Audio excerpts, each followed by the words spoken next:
কয়েকজন rubber bank ডাকাতির দুর্ধর্ষ প্ল্যান করে, তাও আবার ঘূর্ণিঝড়ের মাঝে। ইতিপূর্বে অনেক ধরনের ডাকাতির গল্প শুনেছেন, তবে ঝড়ের মাঝে ডাকাতি কতটা ভয়ানক হতে পারে তা আজকের গল্পে জানতে চলেছেন। এই গল্পে সাসপেন্সের অভাব নেই, আর টুইস্ট আপনার মাথা ঘুরিয়ে দেবে। তো চলুন ঘুরে আসি ভয়ানক ঘূর্ণিঝড়ে দুর্ধর্ষ ডাকাতির মিশন থেকে। গল্পের শুরুর সালটা 1992। ভয়ানক একটি ঘূর্ণিঝড় আমেরিকার সমুদ্র উপকূলীয় শহর গোল্ডপোর্টে আঘাত হানতে চলেছে। ঝড়ের প্রকোপ থেকে বাঁচতে থমাস তার দুই ছেলে জন ও নাথানকে নিয়ে শহর থেকে বেরিয়ে যাওয়ার চেষ্টা করছে। তবে জন ভাই নাথানের উপরে বেশ রেগে আছে, কারণ নাথান ঘুড়ি উড়াতে গিয়েছিল বলেই তাদের শহর থেকে বের হতে লেট হয়েছে। এসব দেখে থমাস দুজনকে শান্ত হতে বলে। হঠাৎ রাস্তায় একটি গাছ ভেঙে পড়ে। থমাস কোনো মতে গাড়িটি রাস্তার পাশে নিয়ে যায়। সে আবারও গাড়ি স্টার্ট করলে বুঝতে পারে গাড়িটি এখানে ফেসে গিয়েছে। এদিকে ঝড়ের প্রকোপও বেড়েই চলেছে। থমাস উপায় না পেয়ে বাচ্চাদের পাশের বাড়িতে আনে। বাসায় ঢুকে সে ডাকাডাকি করলেও কাউকে দেখতে পায় না, কারণ ঝড়ের পূর্বাভাস শুনে সবাই শহর ছেড়ে চলে গিয়েছে। থমাস বাচ্চাদের বাসায় রেখে আবারও গাড়ির কাছে আসে। মূলত সে গাড়িটি সরানোর চেষ্টা করছে, কারণ ঘূর্ণিঝড় এসে পড়লে তারা সবাই মারা যাবে। দুই ভাই জানালা দিয়ে বাবার দিকে তাকিয়ে আছে। এদিকে তাদের বাবাও এখান থেকে বেরোনোর প্রাণপণ চেষ্টা করছে। দেখতে দেখতে ঘূর্ণিঝড় তাদের গ্রাস করে। বাসার সব জিনিস পড়ে যাচ্ছে। দুই ভাই কি করবে তা বুঝতে পারছে না। থমাস দেখতে পায় বাতাসের তীব্রতায় বাড়িটি ভেঙে যাচ্ছে। সে বাচ্চাদের বাঁচানোর জন্য বাড়ির দিকে আসতে শুরু করে। হঠাৎ একটি পানির ট্যাঙ্কি এসে তাকে পিষে ফেলে। দুই ভাই বাবার মৃত্যু দেখে অনেক কষ্ট পায়। অবশেষে ঝড়ের তাণ্ডবে বাড়িটি ভেঙে পড়ে। তবে জন ও নাথান এই যাত্রায় কোনো মতে বেঁচে যায়। সিন প্রেজেন্টে আসে। ওয়েদার সার্ভিসের কর্মীরা নতুন একটি ঝড়ের আশঙ্কা করছে। অফিসের হেড লুথার বিষয়টিতে বেশ চিন্তিত।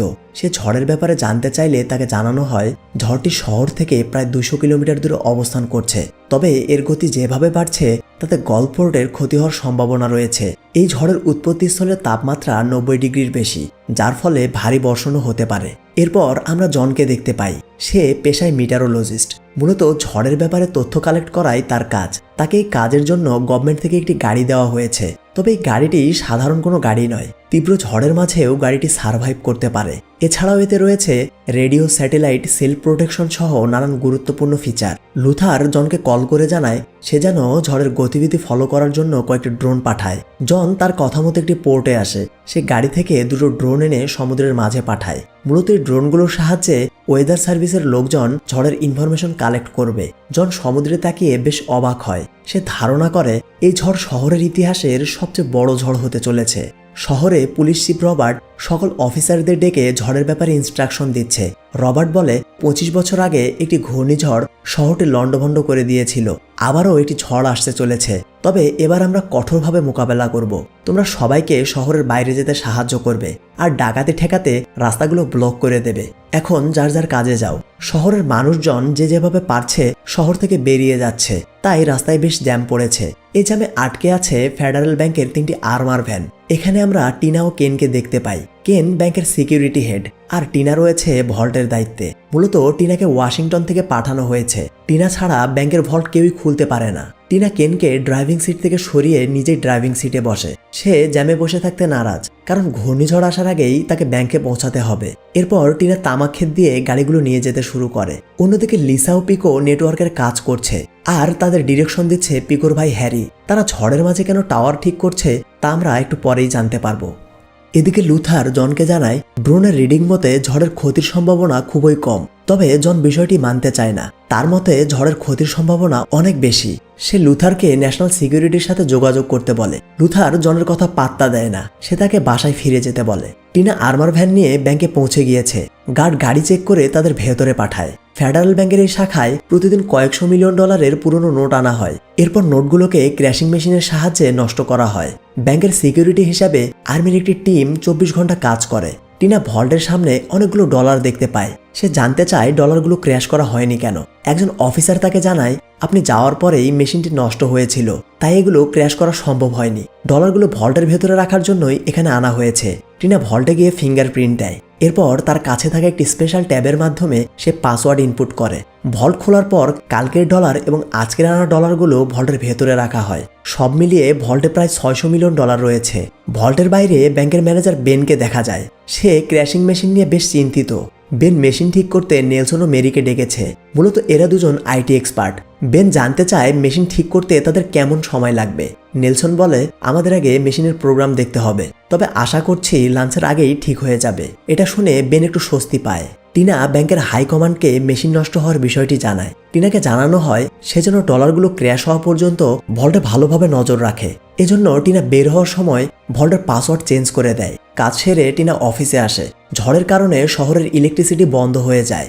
বেন জেনারেটর অন করতে গেলে দেখে জেনারেটর কাজ করছে না। টিনা মেকানিককে কল করতে চায়, তবে ফোনে নেটওয়ার্ক না থাকায় তা সম্ভব হয় না। বেন টিনাকে বলে, তুমি এখনই গিয়ে মেকানিক ডেকে আনো। টিনা তার কথা মতো বেরিয়ে পড়ে। ব্যাংক থেকে বেরোনোর আগে সে তার ট্যাপটি একটি ময়লার ট্রলিতে রেখে যায়, কারণ ঝড়ের ফলে ট্যাপটি নষ্ট হলে ভল্ট খোলা যাবে না। অন্যদিকে জন ওয়ার্কশপে ফিরে এসেছে। এখানে জনের ভাই নাথানকে দেখা যায়। নাথান আগে আর্মিতে কাজ করত। 1 বছর আগে সে জব ছেড়ে দিয়েছে আর এখন মেকানিক হিসেবেই সে পরিচিত। জন নাথানকে বলে, অনেক ভয়ানক একটি ঘূর্ণিঝড় আসতে চলেছে, দ্রুত রেডি হও, আমরা শহর ছেড়ে চলে যাব। তবে নাথান তাকে সাফ জানিয়ে দেয় সে শহর ছেড়ে কোথাও যাবে না। এদিকে ব্যাংকে একটি গাড়ি আসে। গাড়িতে হ্যারি ও পিকোকে দেখা যায়। হ্যারি গার্ডকে বলে তাদের মেশিন ঠিক করার জন্য ডাকা হয়েছে, তবে গার্ড তাদের ভেতরে প্রবেশ করতে দেয় না। হঠাৎ ব্যাংকের গেট খুলে যায়। গাড়ি থেকে সবাই নেমে এসে গার্ডদের গুলি করতে শুরু করে। তারা বুলেট হিসেবে ব্যবহার করছে অজ্ঞান হওয়ার মেডিসিন। ব্যাংকের রবারদের দেখে একজন গার্ড অ্যালার্ম বাজিয়ে দেয়। অ্যালার্ম শুনে বেন ব্যাংকের সব গেট ক্লোজ করে ফেলে আর নেলসনকে বলে, তোমরা তোমাদের কাজ করো, ব্যাংকের গ্লাসগুলো বুলেট প্রুফ, তোমাদের কোনো ক্ষতি হবে না। অন্যদিকে লিসা, পিকো, হ্যারি সব গার্ডদের অজ্ঞান করে ফেলেছে। অবশেষে তারা ব্যাংকের গেটে বোম ব্লাস্ট করে ব্যাংকের ভেতরে প্রবেশ করে। এই মিশনের মাস্টারমাইন্ড অন্য কেউ নয়, ব্যাংকের সিকিউরিটি হেড কেন। ঝড়ের সময় মানুষজন শহর ছেড়ে চলে যায়, তাই তারা এই সময়কেই ডাকাতির জন্য বেছে নিয়েছে। কেন সবাইকে নিয়ে অফিসে আসে। বেন তাদের বলে, এই দরজা বুলেট প্রুফ, এখানে সময় নষ্ট না করে চলে যাও। কিন্তু বেনের কথা শেষ হওয়ার আগে এই দরজা খুলে যায়। মূলত নেলসন ও মেরি পুরো ব্যাংকের সিকিউরিটি হ্যাক করে রেখেছে, তাও 7 দিন আগে। তারা কেনের হয়েই কাজ করছে। কেন বেনকে বলে, আমরা ঝড়ের মাঝে অনেক বড় রিস্ক নিয়েছি, টাকাগুলো তোমার নয়, বাঁচতে হলে আমাদের সাহায্য করো। সে নেলসন ও ম্যারিকে দ্রুত ব্যাংকের ভল্ট ক্র্যাক করতে বলে। অন্যদিকে হ্যারি ও পিকো সব গার্ডদের একটি রুমে রাখছে। এই রুম থেকে বের হওয়া এক প্রকার অসম্ভব, কারণ এই রুমের চারিদিকে ইলেকট্রিসিটি দিয়ে প্রোটেক্ট করা। টিনা নাথানের ওয়ার্কশপে পৌঁছে গিয়েছে। ওয়ার্কশপে 2 ভাই একটি সাইনবোর্ড টানা ছিল। টিনা নাথানকে ব্যাংকের জেনারেটরের ব্যাপারে জানালে সে কাজ করতে রাজি হয়। টিনা দেরি না করে নাথানকে নিয়ে ব্যাংকের উদ্দেশ্যে বেরিয়ে পড়ে। এদিকে নেলসন ও মেরি ভল্টে এসে তাদের ডিভাইস ইনপুট করে। তারা পাসওয়ার্ড দিলে দেখতে পায় তাদের পাসওয়ার্ড সঠিক নয়। এটা দেখে কেন অনেক রেগে যায়, কারণ 1 সপ্তাহ আগে সে তাদের ভল্ট হ্যাক করতে বলেছিল। নেলসন জানায়, ভল্টের পাসওয়ার্ড আজকে আবারও চেঞ্জ করা হয়েছে, তাই আমাদের ডিভাইস কাজ করছে না। আমি ম্যারিকে নিয়ে আবারও কাজ শুরু করছি, তবে এর জন্য আরো 2 ঘন্টা সময় লাগবে। কেন বুঝতে পারে এই কাজ টিনার, কারণ টিনাই ভল্টের দেখাশোনা করে। সে বেনের কাছে জানতে চায় টিনা কোথায়। বেন বলে সে মেকানিক আনতে গিয়েছে, একটু পরেই চলে আসবে। এদিকে টিনা নাথানকে নিয়ে ব্যাংকে পৌঁছে গিয়েছে। সে ব্যাংকের গেটে গার্ডদের দেখতে পায় না। টিনার ব্যাপারটিতে বেশ সন্দেহ হয়। টিনা চেক করতে গাড়ি থেকে নেমে আসে। পরিস্থিতি দেখে সে বুঝতে পারে ব্যাংকে রবারি হচ্ছে। এর মাঝেই 2 জন রবার এসে টিনাকে গান পয়েন্টে নেয় আর তার গানটি ফেলে দিতে বলে, তবে নাথান কোনো মতে তাকে গাড়িতে তুলে নেয়। এরপর 2 জন পালাতে শুরু করে। ম্যারি বিষয়টি দেখতে পায়। সে রাস্তার সিকিউরিটি অ্যাক্টিভ করে দেয়। ঝড়ের কারণে নাথান কিছুই দেখতে পায় না। এর ফলে গাড়িটি রাস্তার স্পাইকে ধাক্কা লেগে আটকে যায়। রবাররা দৌড়ে এসে নাথানকে ধরে ফেলে। টিনা এই সুযোগে পালিয়ে যায়, তবে কয়েকজন রবার টিনার পিছু করে। একটু দূরে গিয়ে টিনার সাথে তাদের গোলাগুলি শুরু হয়। জন এই রাস্তা দিয়ে কোথাও যাচ্ছিল। সে টিনাকে এভাবে দেখে বেশ অবাক হয়। জন দেরি না করে টিনাকে তার গাড়িতে তুলে নেয়। সে টিনার কাছে জানতে চায় এসব কি হচ্ছে আর নাথান কোথায়। টিনা বলে, রবাররা ব্যাংক লুট করছে, নাথানও ব্যাংকের মাঝেই আছে। এখন চলো আমরা থানায় যাই, যে কোনো মূল্যে রবারদের আটকাতে হবে। এদিকে নাথানকে ব্যাংকে আনা হয়েছে। কেন তাকে দ্রুত লাইট অন করার ব্যবস্থা করতে বলে। তাকে জেনারেটর রুমে আনা হয়। এখানে নাথান দেখতে পায় গার্ডদের একটি রুমে বন্দি করে রাখা হয়েছে। সে কি করবে কিছুই বুঝতে পারছে না। অন্যদিকে জন ও টিনা থানায় এসেছে। তারা অফিসার রবার্টকে ব্যাংকের ব্যাপারে সব বলে। রবার্ট সব শুনে তাদের গান পয়েন্টে নেয়, মানে সেও রবার্টদের সাথেই কানেক্টেড। সে কেনকে জানায় টিনা এখন আমার সামনেই আছে। কেন বলে ওকে দ্রুত ব্যাংকে আনো, মাথায় রেখো টিনার যেন কোনো ক্ষতি না হয়। এসবের মাঝেই টিনা ও জন কোনো মতে রবার্টকে ফাঁকি দিয়ে বাইরে আসে। তারা গাড়ি নিয়ে আবারও পালাতে শুরু করে। কেন টিনাকে আনতে একটি গাড়ি পাঠায়। রবার্ট সেই গাড়িতে করে টিনার পিছু করে। তীব্র ঝড়ের মাঝে তাদের বেশ কিছুক্ষণ চেজিং হয়। এক পর্যায়ে জন গাড়ি থামিয়ে গাড়ির স্পাইক অন করে, ফলে গাড়িটি রাস্তায় শক্তভাবে আটকে যায়। কিন্তু রবার্টের গাড়ি বিষয়টি বুঝতে না পেরে জোরে সোরে ধাক্কা খায়। এই ধাক্কায় গাড়িটি দুমড়ে মুচড়ে পাশে গিয়ে পড়ে। এটা দেখে টিনা বেশ খুশি হয়। সে গাড়ি থেকে নেমে রবার্টের গাড়ির কাছে যায়। গাড়ির সবাই আঘাত পেয়ে অজ্ঞান হয়ে গিয়েছে। টিনা তাদের গাড়ি থেকে একটি গান আর ওয়াকি টকি নিয়ে আবারও জনের গাড়িতে উঠে পালাতে শুরু করে। টিনা জনকে বলে শহরের কোথাও নেটওয়ার্ক নেই, তাহলে হ্যাকাররা কিভাবে কাজ করছে। এটা শুনে জন তার গাড়ির মাধ্যমে চেক করে শহরের কোন নেটওয়ার্ক এখনো অ্যাক্টিভ আছে। অবশেষে তারা একটি টাওয়ারের লোকেশন পেয়ে যায়। তারা সিদ্ধান্ত নেয় যে কোনো মূল্যে টাওয়ারটি নষ্ট করতে হবে। এদিকে রবার্টদের জ্ঞান ফিরে এসেছে। তারা কেনকে পুরো ঘটনা বলে। একটু পর কেন একটি ট্রাক এনে তাদের তুলে নেয় আর টিনাকে খুঁজতে শুরু করে। অনেকটা পথ পাড়ি দিয়ে জন ও টিনা টাওয়ারের কাছে পৌঁছে যায়। জন টিনাকে বলে আমি টাওয়ারে উঠে দড়ি বেঁধে দেব আর তুমি গাড়ি দিয়ে টেনে তা ভেঙে ফেলবে। যেই কথা সেই কাজ। জন অনেক কষ্টে টাওয়ারে ওঠে। ঝড়ের তীব্রতা অনেক বেশি। জন ঠিকমতো কাজ করতে পারছে না, তবুও সে কোনো মতে টাওয়ারে একটি দড়ি বেঁধে দেয়। তবে কেন বিষয়টি দেখতে পায়। সে সবাইকে নিয়ে জনের দিকে গুলি ছোড়ে। টিনা জনকে বাঁচাতে রবার্টদের গাড়িতে গুলি করতে শুরু করে। টিনার গুলিতে বেশ কয়েকজন রবার মারা যায়, তবে কেন কোনো মতে নিজেকে বাঁচিয়ে নেয়। এই সুযোগে জন নেমে আসে। অন্যদিকে ব্যাংকের নেলসন ও ম্যারি হ্যাকিংয়ের প্রায় শেষ পর্যায়ে। তারা অল্প কিছুক্ষণের মধ্যেই ভল্টের সিকিউরিটি ক্র্যাক করবে। টিনা দ্রুত গাড়িতে উঠে দড়ি টেনে টাওয়ারটি ভেঙে ফেলে। টাওয়ার ভেঙে যাওয়ার কারণে নেটওয়ার্ক চলে যায়। এজন্য নেলসন ভল্ট হ্যাক করতে ব্যর্থ হয়। কাজ শেষ হওয়ায় জন ও টিনা আবারও পালাতে শুরু করে। তারা চলে গেলে রবার্ট কেনকে বলে চলো আমরা ব্যাংকে ফিরে যাই, না হলে ঝড়ের কারণে আমরা মারা পড়ব। এদিকে নাথান অনেক চেষ্টা করে ব্যাংকের জেনারেটর ঠিক করে। সে দেরি না করে গার্ডদের কাছে যায়। তাদের পরিস্থিতি জানিয়ে রুমের দরজা কাটতে শুরু করে। তবে নেলসন বিষয়টি দেখতে পায়। সে দ্রুত গিয়ে রুমের সিকিউরিটি অন করে। এর ফলে নাথান ইলেকট্রিক শক খেয়ে অজ্ঞান হয়ে যায়। কেন জীর্ণশীর্ণ হয়ে ব্যাংকে ফিরে আসে। হ্যারি জানতে চায় টিনা কোথায়। কেন বলে ঝড়ের কারণে আমরা ওকে ধরতে পারিনি। ওদের গুলিতে লিসাও তোমার ভাই মারা গিয়েছে। দেখতে দেখতে রবার্ট বাকি পুলিশদের নিয়ে ব্যাংকে আসে। এখানে রবার্টকে অন্য রূপে দেখা যায়। কেন কিছুই বুঝতে পারে না। রবার্ট বলে আমি ব্যাংক রবারের জন্য ঘূর্ণিঝড়ে অপেক্ষা করছিলাম। তুমি আমার সব প্ল্যান নষ্ট করে দিয়েছ। এখন থেকে আমি যা বলবো তুমি তাই করবে। এসব শুনে কেন রবার্টকে গুলি করে মেরে ফেলে আর বাকি পুলিশদের বলে তোমরা সবাই আমার সাথে কাজ করো, আমি তোমাদের $20 মিলিয়ন দেব। সবাই কেনের কথায় রাজি হয়। কেন তাদেরকে বলে তোমরা এখনই গিয়ে টিনাকে ধরে আনো। এদিকে জন ও টিনাকে একটি শপিং মলে দেখা যায়। রবার্টদের সাথে লড়াই করতে তাদের বেশ কিছু ইনস্ট্রুমেন্টের দরকার, তাই তারা এখানে এসেছে। জন টিনাকে কেনের সাথে যোগাযোগ করতে বলে, কারণ যে কোনো মূল্যে সে তার ভাইকে চায়। টিনা ওয়াকি টকির মাধ্যমে কেনকে জানায় আমি তোমার সাথে একটা ডিল করতে চাই। তুমি নাথানকে শপিং মলে আনলে এর বদলে আমি ভল্ট খুলে দেব। টিনার শর্তে কেন রাজি হয়। এরপর দুজন প্রয়োজনীয় সরঞ্জাম কালেক্ট করতে শুরু করে। মূলত তারা নাথানকে নিয়ে এখান থেকে পালিয়ে যাওয়ার প্ল্যান করেছে। একটু পর নাথানকে শপিং মলে পাঠানো হয়। রবাররা নাথানের বদলে টিনাকে ব্যাংকে যেতে বলে। তবে তাদের প্ল্যানটা একটু জটিল। টিনা নাথানকে দেখেই শপিং মলের রুফে গুলি করে। তীব্র বাতাসের কারণে সবাই কন্ট্রোল হারিয়ে ফেলে। জন ও টিনা আগে থেকেই শরীরে রশি বেঁধে রেখেছিল যাতে তারা ঝড় থেকে রেহাই পায়। নাথান একটি দরজা ধরে কোনো মতে নিজেকে আটকায়। টিনা ও জন অনেক কষ্টে ছাদ থেকে নিচে নেমে আসে আর নাথানও পালিয়ে যায়। জন টিনাকে নিয়ে তার অফিসে আসে। এখানে জন টিনাকে একটি গান দেয়। তারা কোনোভাবেই রবার্টদের থেকে রেহাই পাচ্ছে না।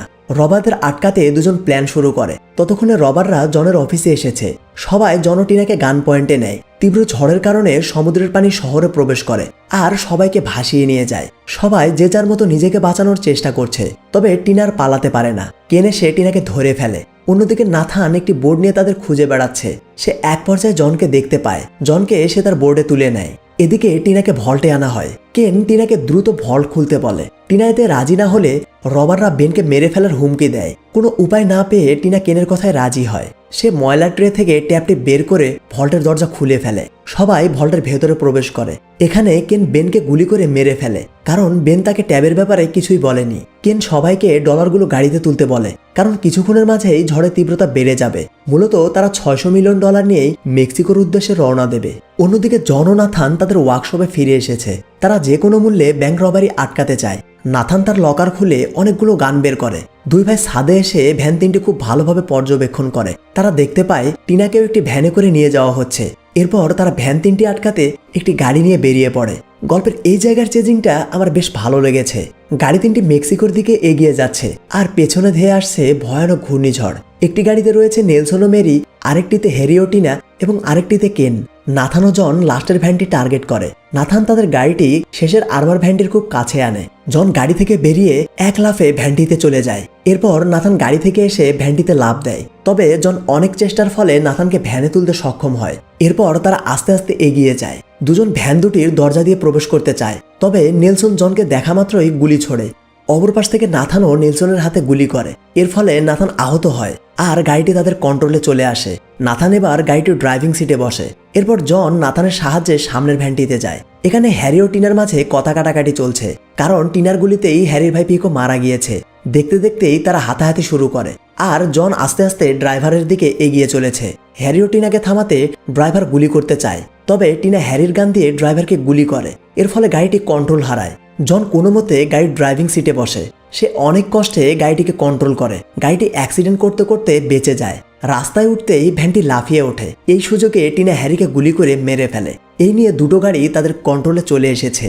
অন্যদিকে নাথান কেনকে আটকাতে যায়, কারণ কেনকে আটকাতে পারলেই তারা পুরো রবারি ঠেকাতে পারবে। তবে কেন বিষয়টি বুঝতে পারে। সে নাথানকে দেখা মাত্রই গুলি করতে শুরু করে। টিনা নাথানের এই অবস্থা দেখে কেনের দিকে গুলি ছোড়ে। একটি গুলি এসে কেনের হাতে লাগে, এতে কেন একটু ঘায়েল হয়। তাদের এসবের কারণে ঝড় তাদের খুব কাছাকাছি চলে এসেছে। এরপর জন ও নাথান কেনকে আটকাতে একটি মাস্টার প্ল্যান করে। তারা দুটি ভ্যান এনে দুপাশ থেকে কেনের ভ্যানে ধাক্কা দেয়। এর ফলে কেন ভ্যানটির স্পিড কমিয়ে পেছনে আসে। কেন সামনে যেতে চাইলে তারা দুজন আর সাইড দেয় না। দেখতে দেখতে কেন ঘূর্ণিঝড়ে ফেসে যায়। তীব্র বাতাসের ফলে ভ্যানটির পেছনের দরজা খুলে ডলারগুলো বাতাসে উড়তে শুরু করে। এক পর্যায়ে ভ্যানটির কন্টেনারটিও উড়ে যায়। একটু পর কন্টেনারটি এসে কেনের উপরে পড়ে। এর ফলে অনেক বড় ব্লাস্ট হয় আর কেন সেখানেই মারা যায়। এদিকে নাথানের গাড়ির ইঞ্জিনও ঠিকমতো কাজ করছে না। ঝড় খুব দ্রুতই তাদের দিকে এগিয়ে চলেছে। টিনা অনেক কষ্টে নাথানকে তাদের গাড়িতে তুলে নেয়। তারা নেলসন ও ম্যারিকেও বাঁচানোর চেষ্টা করে, তবে তীব্র বাতাসে ভ্যানটি গতি হারিয়ে ঝড়ের মাঝে হারিয়ে যায়। জন এসব দেখে ভ্যানের স্পিড বাড়িয়ে ঝড়ের কবল থেকে বেরিয়ে আসে। সবাই কেনকে আটকাতে পেরে অনেক খুশি হয়, কারণ তারা জীবন বাজি রেখে এই মিশনে নেমেছিল। আস্তে আস্তে ঝড় থেমে যায়। তাদের গাড়ি চলছে মেক্সিকোর উদ্দেশ্যে। টিনা বলে, গাড়িতে প্রায় $200 মিলিয়ন রয়েছে। আমরা পার্টনার 3 জন। গাড়িটি যদি ভালোভাবে মেক্সিকোতে নেওয়া যায় তাহলে আমাদের লাইফ সেট। টিনার কথা শুনে নাথান বলে, এটা খুব ভালো আইডিয়া। আমরা অনেক কষ্ট করে ডলারগুলো রক্ষা করেছি। জন দুজনকে বলে, তোমরা এসব কি বলছো? গভর্নমেন্টের ডলার আমরা এভাবে চুরি করতে পারি না। টিনা হাসতে হাসতে বলে, আরে আমি তো মজা করছিলাম। দেখো নাথান কতটা সিরিয়াস হয়েছে। সবাই নাথানের সাথে মজা করতে শুরু করে। তাদের হাসির মধ্য দিয়েই মুভিটি শেষ হয়। এরকম ঝড়ের মাঝে ডাকাতির গল্প শুনতে চাইলে কমেন্টে জানিয়ে দিন আর চ্যানেলটি সাবস্ক্রাইব করে রাখুন। দেখা হবে পরবর্তী কোনো ভিডিওতে। সে পর্যন্ত সবাই ভালো থাকবেন, সুস্থ থাকবেন আর সিনে শাখার সাথেই থাকবেন।